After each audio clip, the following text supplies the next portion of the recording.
Go to now, ye rich men, weep and howl for your miseries that shall come upon you. Your riches are corrupted, and your garments are moth-eaten. Your gold and silver is cankered, and the rust of them shall be a witness against you, and shall eat your flesh as it were fire. Ye have heaped treasure together for the last days. Behold, the hire of the laborers who have reaped down your fields, which is of you kept back by fraud, crieth. And the cries of them which have reaped are entered into the ears of the Lord of Sabaoth. Ye have lived in pleasure on the earth, and been wanton. Ye have nourished your hearts as in a day of slaughter. Ye have condemned and killed the just, and he doth not resist you. Be patient therefore, brethren, unto the coming of the Lord. Behold, the husbandman waiteth for the precious fruit of the earth, and hath long patience for it, until he receive the early and latter rain. Be ye also patient, establish your hearts, for the coming of the Lord draweth nigh. Grudge not one against another, brethren, lest ye be condemned. Behold, the judge standeth before the door. Take, my brethren, the prophets, who have spoken in the name of the Lord, for an example of suffering, affliction, and of patience. Behold, we count them happy which endure. Ye have heard of the patience of Job, and have seen the end of the Lord, that the Lord is very pitiful and of tender mercy. But above all things, my brethren, swear not, neither by heaven, neither by the earth, neither by any other oath. But let your yea be yea, and your nay, nay, lest ye fall into condemnation. Is any among you afflicted? Let him pray. Is any merry? Let him sing psalms. Is any sick among you? Let him call for the elders of the church, and let them pray over him, anointing him with oil in the name of the Lord. And the prayer of faith shall save the sick, and the Lord shall raise him up. And if he have committed sins, they shall be forgiven him. Confess your faults one to another, and pray one for another, that ye may be healed. The effectual fervent prayer of a righteous man availeth much. Elijah was a man subject to like passions as we are, and he prayed earnestly that it might not rain, and it rained not on the earth by the space of 3 years and 6 months. And he prayed again, and the heaven gave rain, and the earth brought forth her fruit. Brethren, if any of you do err from the truth, and one convert him, let him know that he which converteth the sinner from the error of his way shall save a soul from death, and shall hide a multitude of sins.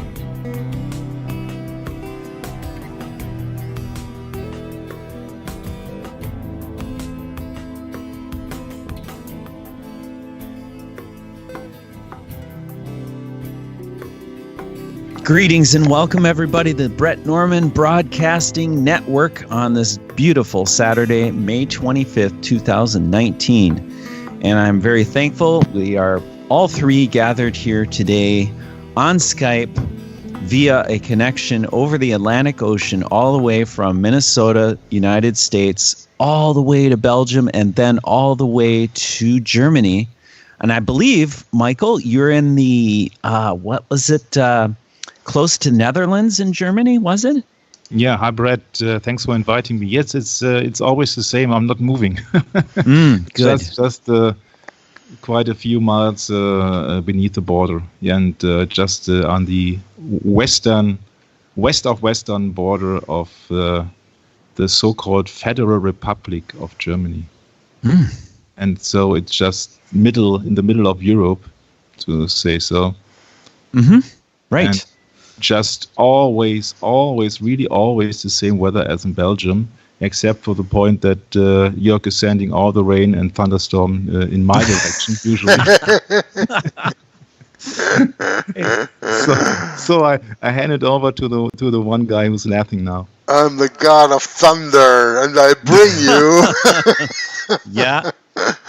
Oh, no, but that is, I receive all my weather most of the time from the west, that is England and the Channel and the North Atlantic, and we have over here in this part of Europe most of the time wind from the western, so all this bad weather first comes to me, and then I'm going to send it over to Michael because I don't want to deal with it.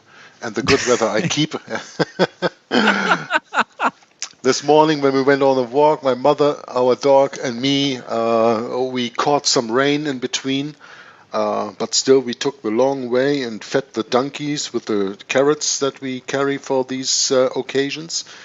2 kilograms of carrots we feed to a few donkeys out there on a little farm.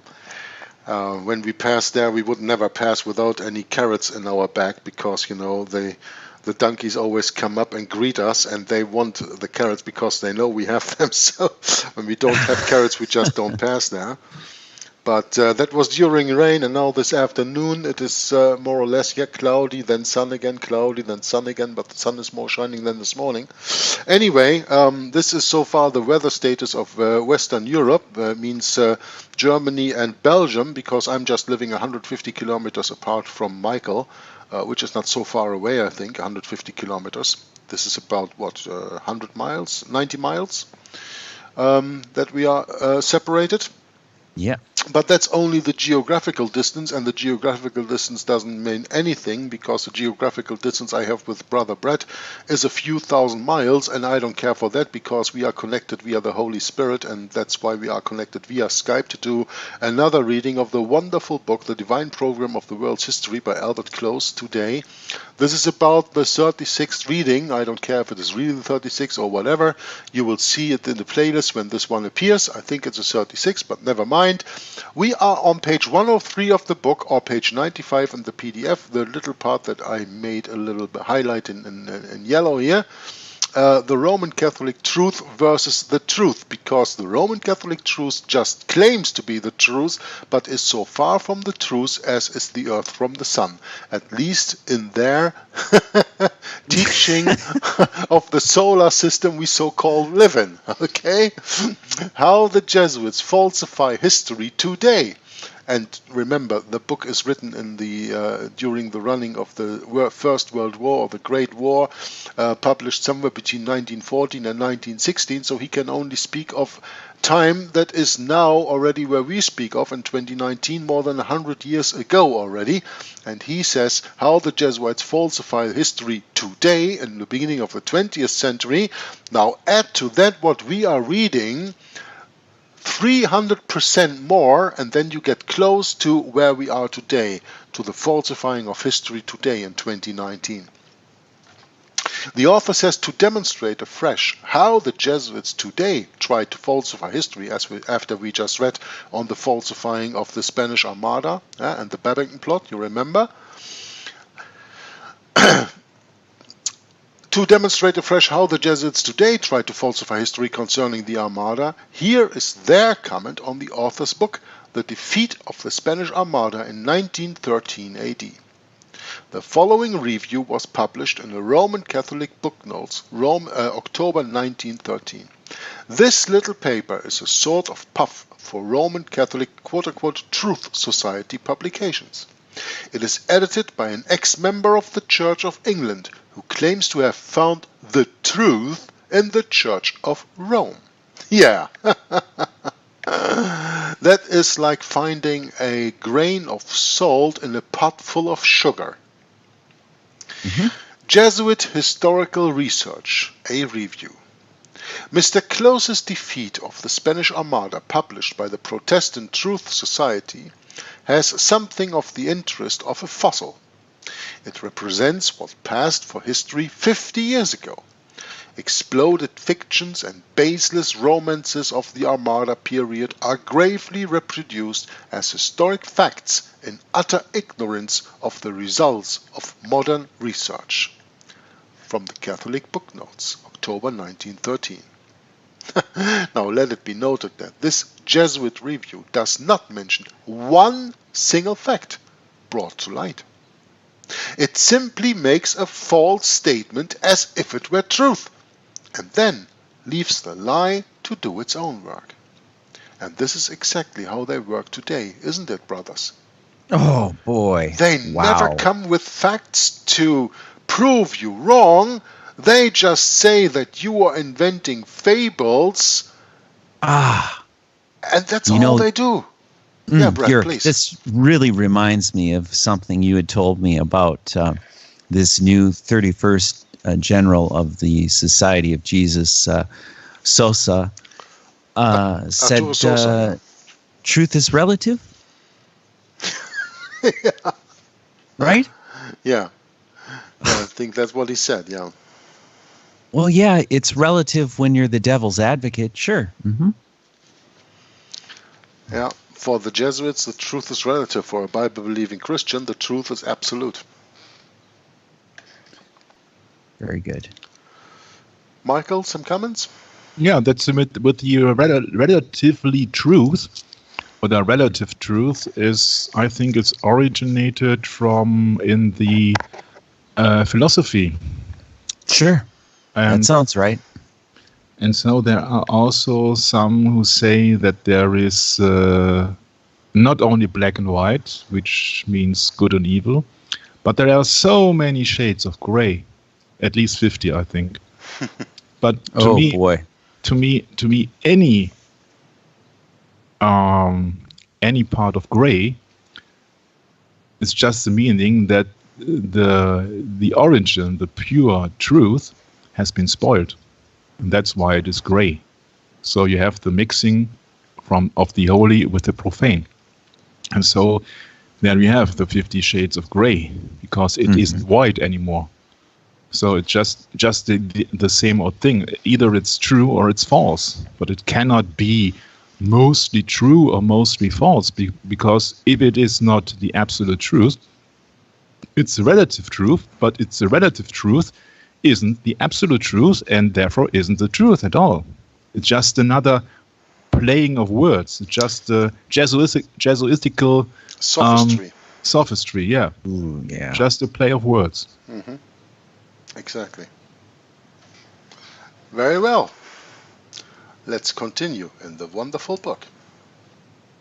Here's another Jesuit review of a book on the subject written according to Jesuit ideas of quote-unquote rewritten history. You know what they said in their publication they did together with the Lutherans? Right. From conflict to communion. Mm-hmm. Our goal is not to tell a different history, but to tell history differently. Huh? Always bear that in mind when you read along with us in this part of the book. The idea of the Jesuits very often is not to tell a different history, but to tell it differently. Give you one example: the sinking of the Titanic. Nobody denies the sinking of the Titanic, that the Titanic has sunk. But many people deny that it was done deliberately, and many people deny the reasons what it was done for. So, nobody is denying that the Titanic sunk, but the circumstances are told in different ways. And those different ways are the Jesuit ways. That's what we're going to learn in this next little paragraph here. Mr. Hale's book on the Great Armada of 1588 is one more contribution to that rewriting of history in the light of contemporary documents, which has already done so much to rectify long accepted errors and explode traditional legends. It is to be hoped that the book will have a wide circulation, for the episode in our national history with which it deals is known to most people by accounts largely colored with the old anti-Catholic tradition. Fraud's strange narrative and Kingsley's Romans are still accepted by many as true pictures of the time. Here, however, we have the sober reality. The story is carefully built up from the English and Spanish state papers, but told in a vivid, picturesque style that holds the reader's attention throughout. The causes of the quarrel are first analyzed, and it is shown that the war with Spain was only secondarily a religious quarrel. It was primarily a conflict arising from the clash of colonial and commercial interests. Alcazar, the Jesuit, invents preterism. So we go into another subject now. Yeah. The Jesuits know all about the Spanish state documents published by Freud and by the Oratory Fathers, yet they write stuff like the above for consumption by unsuspecting Roman Catholics. This is a fair example of quote-unquote Catholic truth.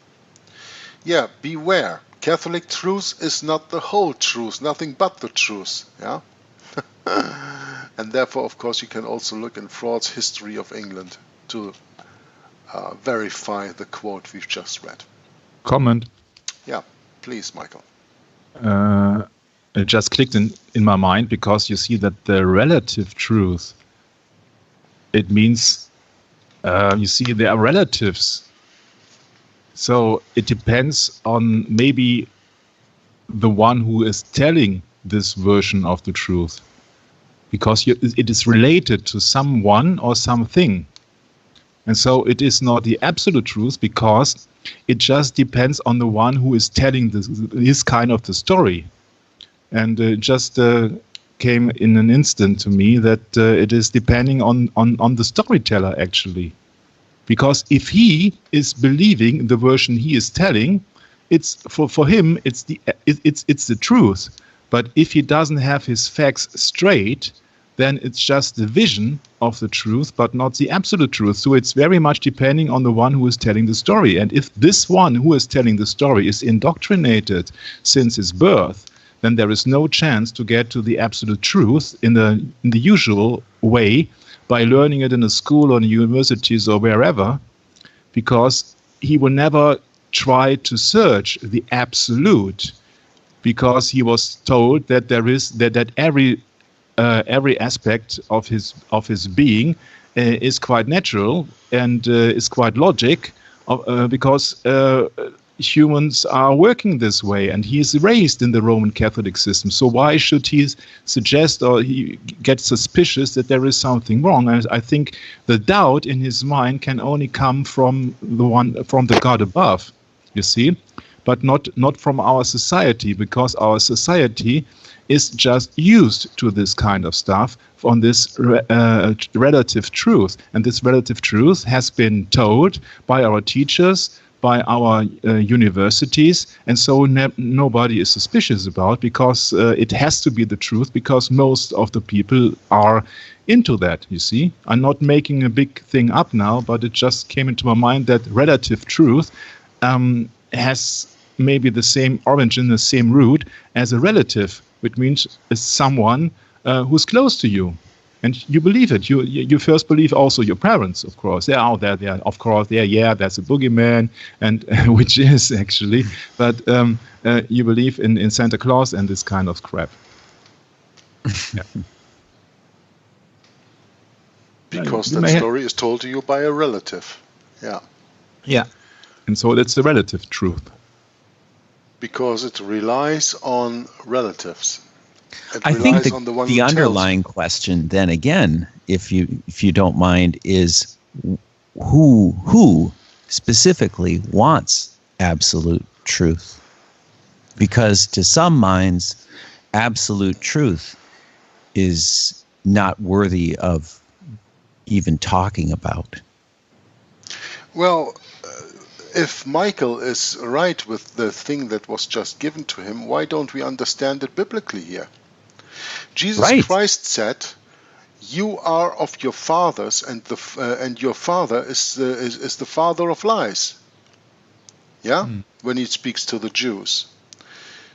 So in this case, the Roman Catholic Church is the continuation of the Talmudic Jews in the time of Jesus.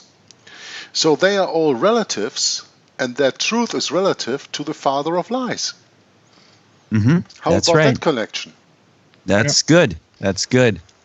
But say, for instance, you bring up the term absolute truth, and you get cut down by saying, well, there are no absolute truths. And boy, I have a trouble with people like that, you know? Sure, you have trouble with casuists and with sophists and with Jesuits and all the likes, and that's normal and the as a main Bible-believing problem, though, Christian. Jörg, is that a lot of these Christians don't even know what a sophist is, or a casuist, or any of this. So they're deceived so easily by these arguments, these temporal arguments. And the so-called truth about the Spanish Armada that we just read too, for that matter. Commercial interests. Wow. I mean, how they are able to take the biblical truth and thwart it through the arguments of temporal affairs. It works every time. Politics. Yeah, it's a bottomless pit. Go ahead. May I step in? Sure. Yeah, you see, in my opinion, as we are starting with Alcazar and the preterism now, you see that everybody gets his truth, his relative truth. On the one hand, you get the preterism and the futurism, and so you get also the same thing ahead, which is divide and conquer. So you split the man into parties, and then you can fight each other, and they will never know the truth, because the truth is actually the historicism. Mm-hmm. And it's a double-minded truth, Michael. Yeah, but same again. It's relative. It's not no the absolute relative truth is a double-minded truth, and man cannot serve two masters. Yeah. That's the biblical truth and the absolute truth, and they're deathly afraid of it. People in my family are. I've confronted. Isn't it quite actually revealing that the preterism and futurism started after the Protestant Bibles has been published? So they had to came up to disguise the real meaning of the revelation of John. Michael, that's an interesting point you bring up, and Jörg Lissman and I and Tom Fress have discussed this in Bible study too, is the fact that these arguments, futurism and preterism, were existent long before the Protestant Reformation, during the time of probably the rise of papal Rome, when it was in its first, even before that, maybe. I don't know, but it's ancient. And what the Roman Catholic Church did was simply bring those teachings back to the table. Mm-hmm. They were revived. But, you have to read a lot of these history books like Tom has done, and it's not an easy thing to actually prove. Yeah, you have to really be specific. Yeah, but I just wanted to mention that. Yeah, okay, but you see, I got you, and I also believe in that these old so-called fairy tales were handed over centuries ago, thousands of years ago. Of course, they had to lie from the beginning, or right from the first century church. That's right. Satan has to lie from since the beginning, of course. Simon Magus, as we've went through so many times. Yeah, but if you insist, then it goes much earlier, because in the Garden of Evil, the Garden of Eden, that's right. Also good. In the Garden of Evil, Eden. It's just the evil started when Satan used the snake, to distract and to seduce Eve, and so it's the same thing around. It started with a lie, and so after it was popular to have a book, to have a Bible at home, they had to start printing Catholic forgeries and Catholic preterism and futurism, so that the people would have no clue in which one to believe. You see, there are so many versions of it, and every new version you got, then people have to restart again and rethink again. And so I think that just the multiplication of the forged, faked versions of anything which has to of the revelation is just out there, because you got so many versions of it. And last night I even watched another version, and I said, it gets so frustrated, because in the beginning I thought, well, it could be a cool video and a good video, but then I shook my head constantly. Yeah, and you see, that's the thing, that the people are simply cannot see the trees cannot see the forest, because there are so many trees, and they don't know which tree the correct one is, and they will give up, because it demands a lot of time, and I know how much time I am, and especially you are doing these lectures and reading and all the stuff. And I think that just so many versions, and I would not be surprised if there will be published another version of it, so that you got a version and a new version. And if we are seeing the downfall on the Roman Catholic Church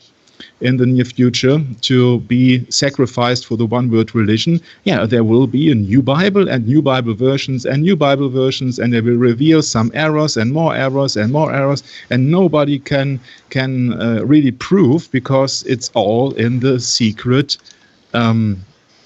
bibliothèque of the Vatican.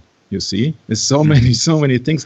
I start now talking because I like to go on with the book, but it's just the multiplication of forgeries, I think, is just to distract people, and that people give up in an instant and say, oh, well, there are so many versions out of it, I cannot read everything. That's True. Just my opinion. Yeah, I agree. Good. I'd like to use another simple example to make it clear to our listeners what we are talking about here. I want to use the Hegelian dialectic in a positive way for once. You have the thesis, you have the antithesis, and when you combine these two, you get the synthesis. Now think of preterism as the thesis, the Antichrist is in the past. Think of the antithesis of futurism, the Antichrist is in the future, and where does your truth lie? In the middle, historicism. Because the Roman Catholic Church has one big problem. It is a Jesuit who teaches preterism, Alcazar, who are we going to learn about in a moment. It is another Jesuit, or two Jesuits, Ribera with his work and Bellarmine with his teaching, who teach futurism, that the Antichrist is in the future, but the truth is in the middle. The Antichrist has always been here, since the great falling away that Paul announced in 2 Thessalonians chapter 2. There must come a falling away first, and the man of sin, the son of perdition, must be revealed. And that is historicism. So normally I would not like to quote Hegel's dialectic, but you have to understand this very easy thing when you put one teaching, futurism or preterism, and another teaching, and you put them against each other, the result is a third one, and that is not a new one, that is historicism. That's the one that lies in the middle. You have preterism on the right, you have futurism on the left, and eventually you are left with what's in the middle, historicism, and that's the historicist view, and that is the real view. And when you want to establish an absolute truth, that is very easy, because the Bible says that every truth must be established by 2 or 3 witnesses.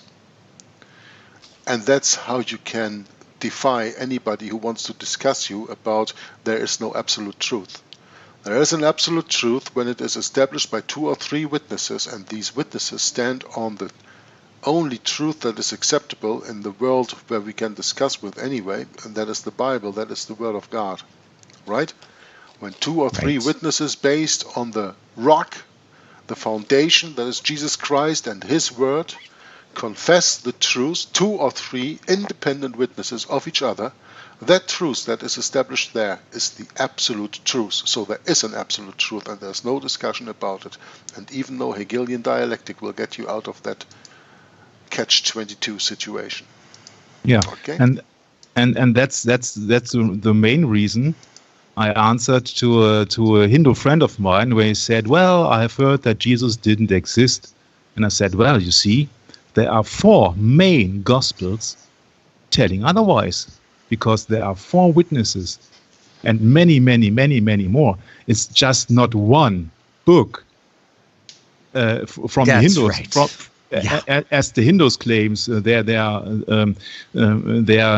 teachings and so on, but or just one guy who was claiming something like what can you name, Jehovah's Witness or so. It's just one person, or Ellen G. White for the Seventh-day Adventists. No. There are at least 4 eyewitnesses and many, many more which have pinned down the events. And let me add to your Hegelian dialectic, please, Jörg, that for me it's just so obvious to have several versions of the preterism and futurism. It's just from in my understanding, it's just to spread doubt, because the first action of Satan in the Garden of Eden was asking Eve, and he said unto the woman, yea, hath God said, ye shall not eat of every tree of the garden? He is the God of confusion, Michael. Yeah. That's right. Yep, the father of lies. Good. Are we going to continue in the book? Please. Okay. 1598 AD, the Edict of Nantes, by which Henry IV gives religious liberty to the Huguenots. After the St. Bartholomew massacre that we spoke about abundantly in 1572, the successor of the French king, Henry IV, gives religious liberty to the Protestants in France at that time.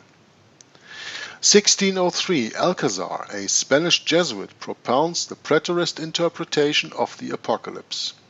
This theory restricts nearly the whole of the Apocalypse to the overthrow of the Jews and of the old, meaning pagan, Roman Empire.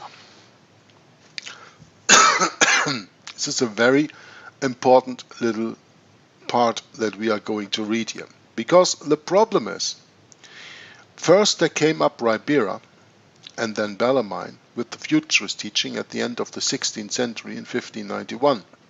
Now 1603, 1604, Alcazar comes with another theory of the preterist interpretation of the Apocalypse, or the Book of Revelation. Everything has already happened. Instead of the other teaching, everything will happen in the future. Now the problem for the Roman Catholic Church is that both theories, and I call them theories because they are not proven, both theories are put out there by Jesuits and by people who claim to teach Bible doctrine, right? Because they rely on their interpretation of the Bible. And since you know that what someone in the Roman Catholic Church of quite a standing teaches, for the Roman Catholic Church has to be taken seriously. Like, for example, when the Pope says so ex cathedra, it is that seriously that it is even infallible when he speaks. He cannot say anything wrong. Now, these two teachings are mutually exclusive.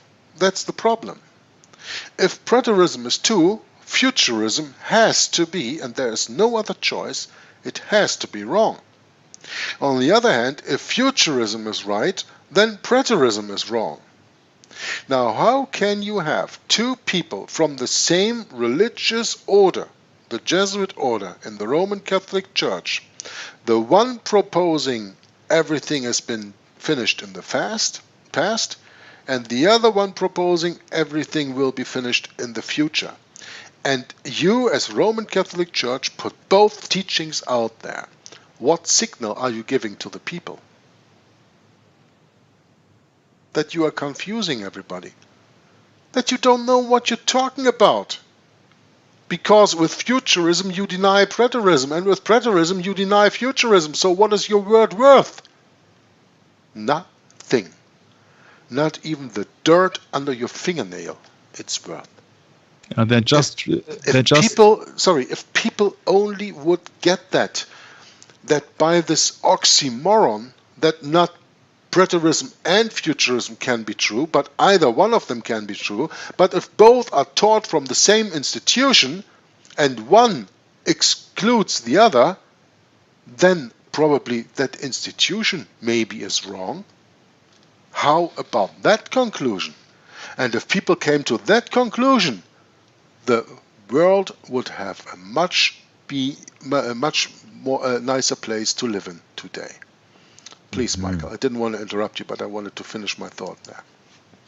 Yeah, okay, no big deal. It's just that it just turns out that they only can offer relative truth. It relates onto someone who's telling the story, and it relates onto someone who's believing the story, actually. So everybody got his distraction, but nobody gets the absolute truth. And that's what the Bible is telling is the absolute truth, isn't it? That's where the circle closes of your former argument with the absolute truth and the relative truth. Absolutely, yeah, that's correct. That's where the snake bites its tail, huh? Ouroboros, yeah. Ouroboros. Yeah, that's right. So, Alcazar, a Spanish Jesuit, propounds the preterist interpretation of the apocalypse. This theory restricts nearly the whole of the apocalypse to the overthrow of the Jews and of the old pagan Roman Empire. Eichhorn, the German, revived this interpretation in 1791 AD, and it afterwards became the favorite interpretation of our Oxford, Cambridge, Scottish, and American theological professors. In 1604, Jesuits expelled from England by James I because of their political intrigues. We are speaking about the Great Gunpowder Plot from AD 1605. After the death of Queen Elizabeth in 1603, England and Scotland united as the Kingdom of Great Britain, with James I as king. It was James I of England and James VI of Scotland. He was the son of Mary Stuart. Pope Clement VIII, on learning of Elizabeth's illness early in 1603, sent to Father Garnet, provincial of the Jesuits in England, 2 bulls, one to the Roman Catholic clergy and the other to the English Roman Catholic nobility and laity. These bulls enjoined that as soon as Elizabeth should depart this life, they were to permit none to ascend her throne unless he swore to do his utmost to uphold and advance the Roman Catholic faith. On James I ascending the throne and declaring himself a Protestant, the Jesuits set to work and hatched the Gunpowder Plot.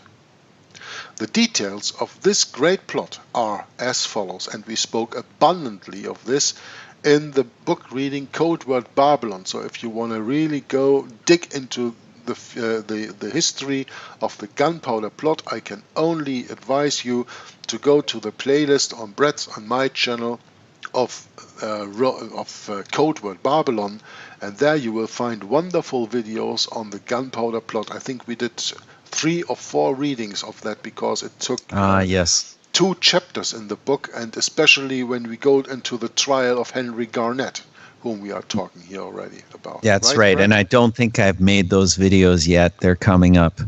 I'm pretty sure. I thought they were already in the beginning of the well, wait. Yeah. They were in the beginning. I'm sorry. You're correct. Absolutely. Okay. I thought they were already published, yeah.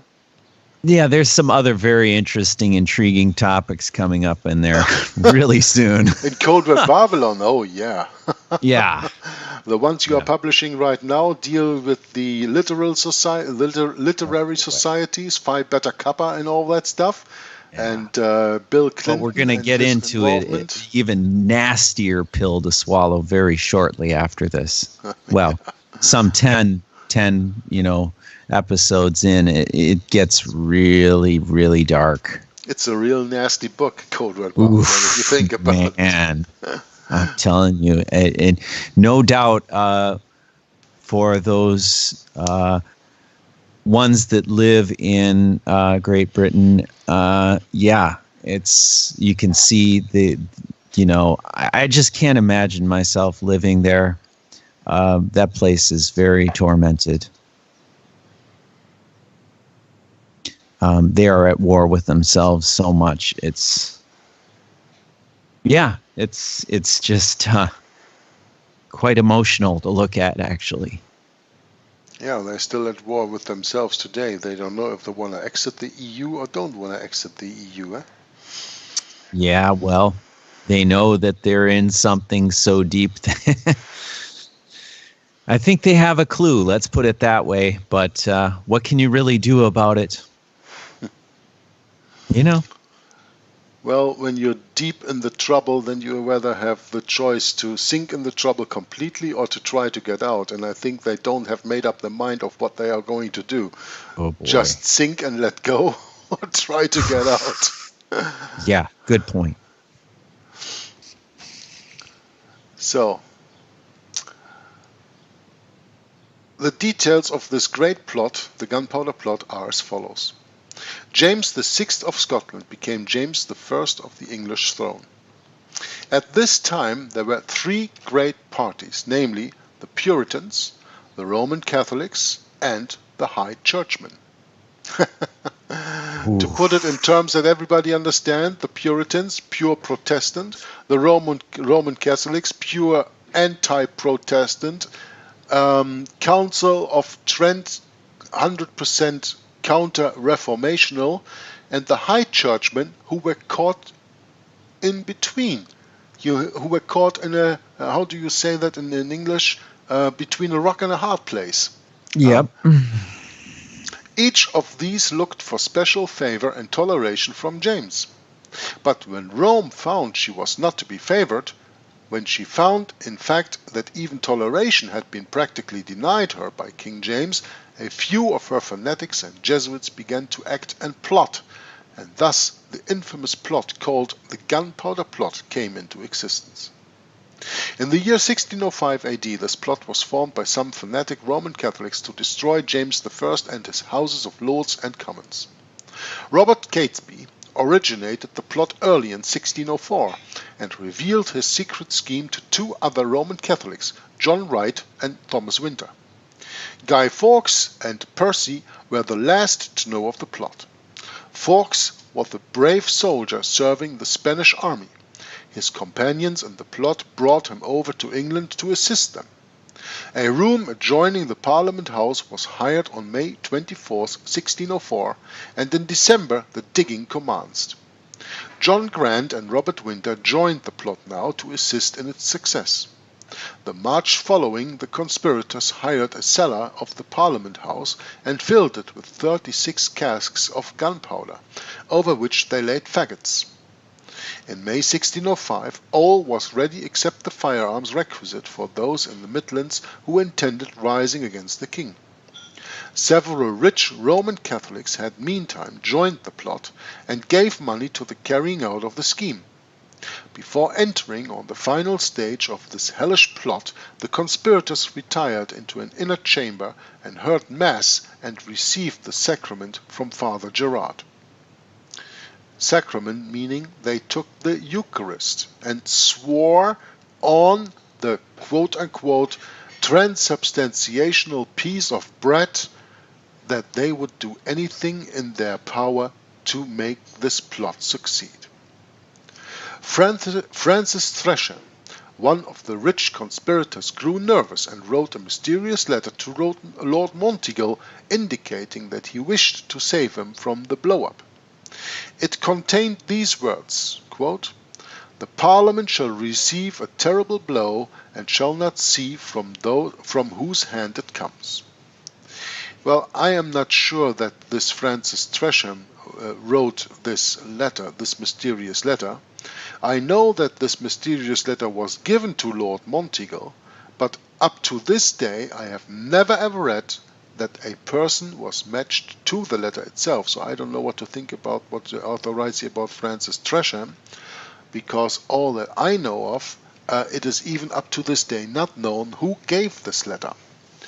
But important is that when you study a book like Rulers of Evil from F. Tabasorsi, you will understand that even the Gunpowder plot was just a, how do they call that?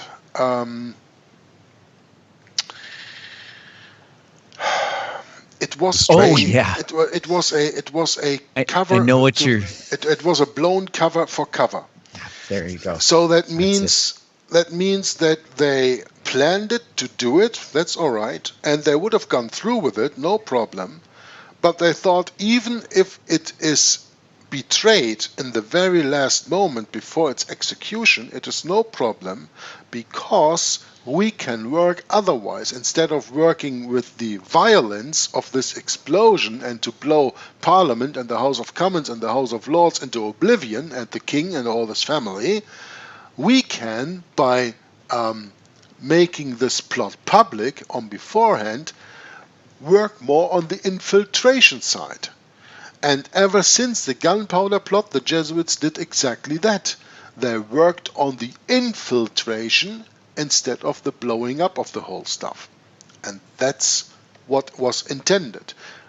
If you want to understand what exactly happened in detail, first of all, go to the readings of Cold with Babylon, as I said to you already, and study also chapter 11 of the book Rulers of Evil, concerning the 13 articles of war, Sun Tzu, and the art of war technique, a book that was brought out in English language in 1772 by Jesuit priest Elliot, so-called translated from Chinese into French at that time, and that these 13 articles of war speak about the tactics the Jesuits applied every time as their own.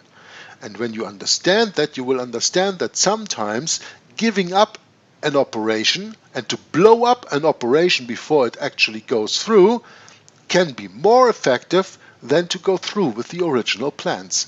And this is just exactly what blown cover as cover with the Gunpowder plot in 1605 meant.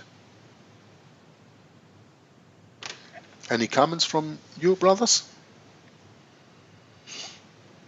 Oh, okay. No. No, good. Then I'm going to continue reading here. So, this letter that the author speaks about, of which I am not sure is really from this Francis Tresham, was laid before the council, and the king was the first to guess that gunpowder was meant. The 36 barrels of gunpowder would have sent the Parliament and its buildings to their long home, and the search was immediately instituted. On the evening before November 5th, a party sent down the cellars of the Parliament House and commenced the hunt. Soon they came to the cellar in which everything was prepared, and here they found Guy Fawkes actually preparing for the coming explosion. The conspirators fled to the country and perished in desperate fighting. The penal laws against Roman Catholics became so harsh in consequence of this plot that none were permitted to remain in London who professed to be Roman Catholics.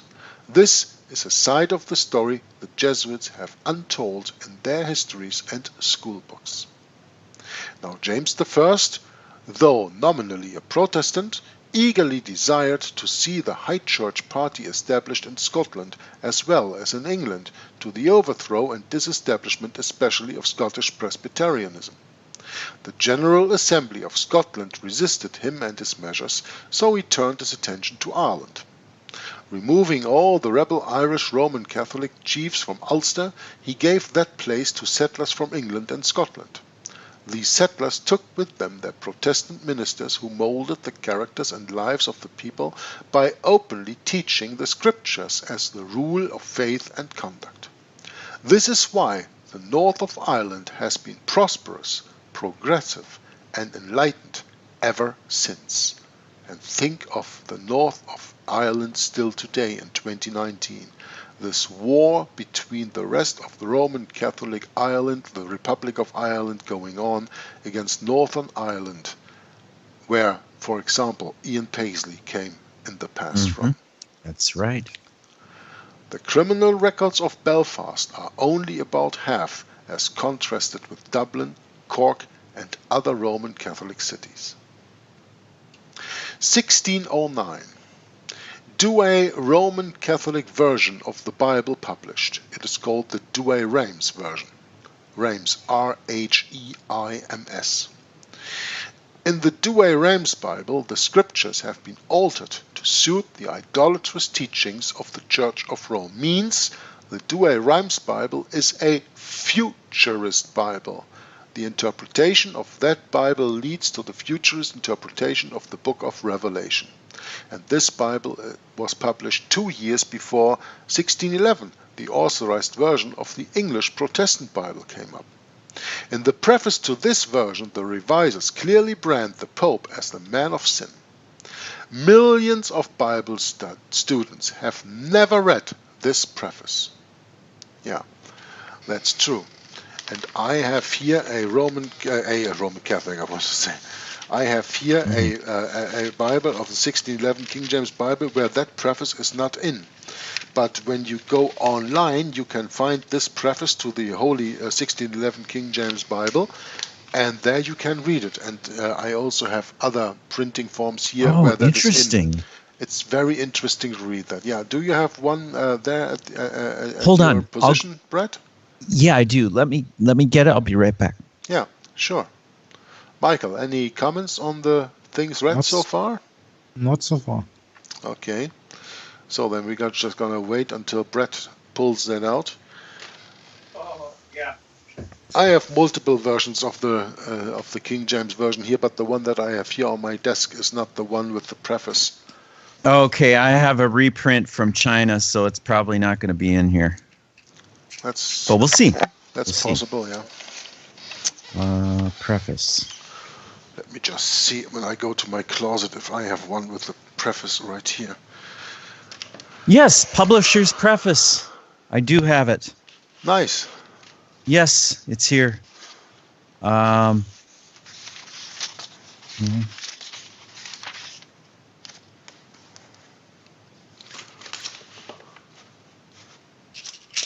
Yeah, so, very interesting. I'll have to read this sometime. It's, how many pages? 1, 2, 3, 4, 5. And then there's a biographical introduction as well. Very interesting. I have not read this yet, so this is all in Old English. I'll have to sit down and read it. Well, maybe that's an idea that you can prepare for our next reading, Bret. Yes, very good, Jörg. We are going to do another session tomorrow, and when you have the time to prepare this overnight, then you can maybe read this overnight and scan it into the computer, and then we can put the pictures in the video tomorrow, and we can read this wonderful preface of the 1611 King James Bible. Yep, that's right, Jörg. Perfect. Good. Then that's a deal. Yes, it is. It's a done deal, and thank you very much for your contributions, Michael and Jörg, today to this broadcast. It's been really interesting, and I think we ended just at the proper note. If this is going to be the end, right, Jörg? Well, we could go on for a few moments, but we are starting with another subject anyway, so it's appropriate to take a break here and stop the broadcast for today. And then tomorrow we will start with the preface of the 1611 King James Bible before we continue in this book. Good idea for me. So I say thank you very much for your attention of the reading and discussion we had today on the wonderful book from Albert Close, The Divine Program of the World's History. And with that, I'm going to close my part of this reading down and give the words to my German brother Michael, who will then give it to Bret to end the broadcast altogether. Yeah, thank you, Jörg, for the reading, and thank you, Bret, for your contributions and also for the production of this and the following videos. I think there will be thousands of it. My pleasure. I hope so. God willing. Yeah, because I have a hard time keeping up with all the videos, producing and uploading, because there are so many interesting stuff in it. And the great thing in videos is you can push the pause or stop button and show it again and repeat it. And so it's just a great video, great media, the YouTube videos, and you can download it and distribute it for free. It's just great. Yeah, and it's also great to learn more about the history. But I think that I have said all which is valid here, and I cannot add something others than I'm very proud to be in your team, and I hope we can keep up for more thousands of interesting videos. And therefore, I'd like to thank you very much, all of you, and to hand over the word to Bret. Yes, Michael, and I will agree and support your pride in Christ, because we have pride in our Savior. We have pride in what He's done for us, and we humbly submit to Him, and He is our master. And on that note, we'll catch up with you next time when we delve into the preface of the 1611 King James Bible. Hope to see you then. God bless. Bye-bye. From whence come wars and fightings among you?